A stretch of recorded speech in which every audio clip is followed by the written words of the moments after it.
Welcome Matt, everybody.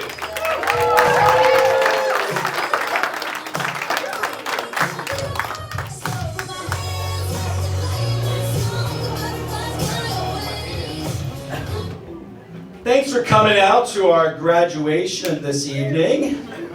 It's an honor to share the stage with a teacher, a cop, and 8 serial killers on the verge of a nervous breakdown. You know what's worse than serial killers?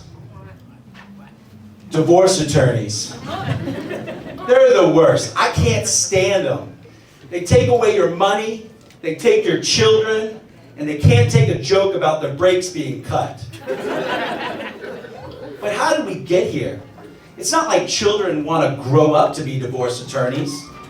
You've never heard a child say, "When I grow up, I want to break up happy homes."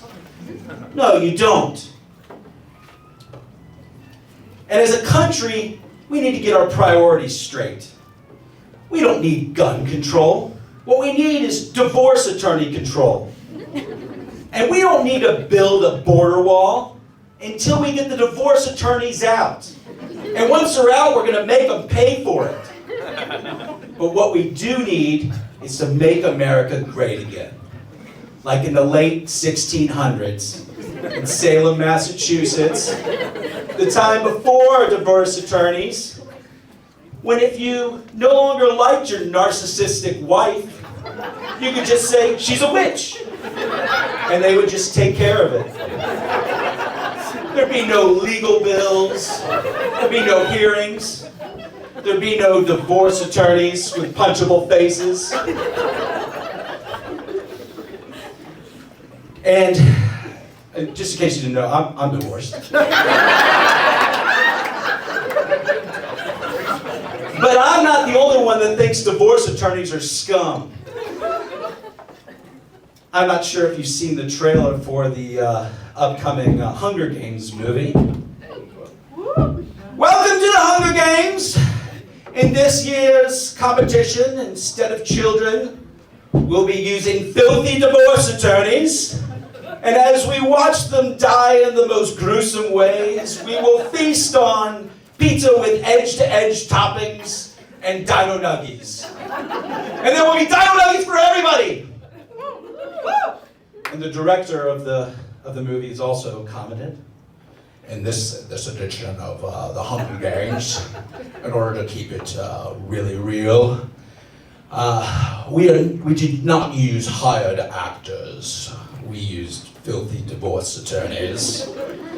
And they, of course, die in the movie in the most gruesome ways. But of course, the food is glorious, and the chicken nuggets have all the sauces.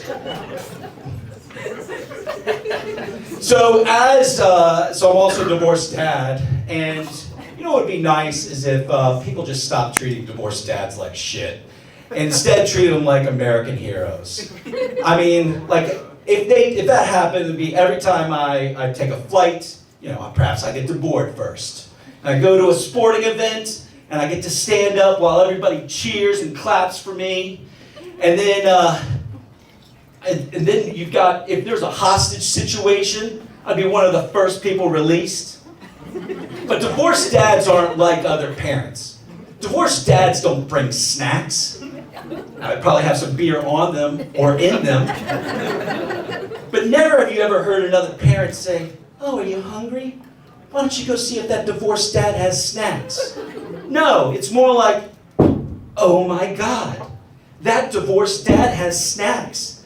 Titty, stay away from him. His entire family left him."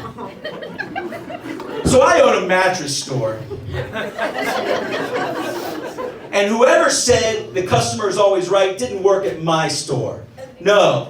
Other stores say things like, "The customers come first," or "We love our customers." Not at my store. Everybody comes in with some sort of sob story or crick in their neck or back pain, and they want to make it my problem. It's not my fault you bought a shitty mattress and make poor life choices. Then you have customers that come in, they've got a folder full of paperwork. I'm like, "Hey buddy, why don't you go home and leave the folder and come back tomorrow with your wallet?" And then you got customers that come in with their ungrateful children, with their sticky fingers, touching everything, jumping up and down on the mattresses with their muddy shoes.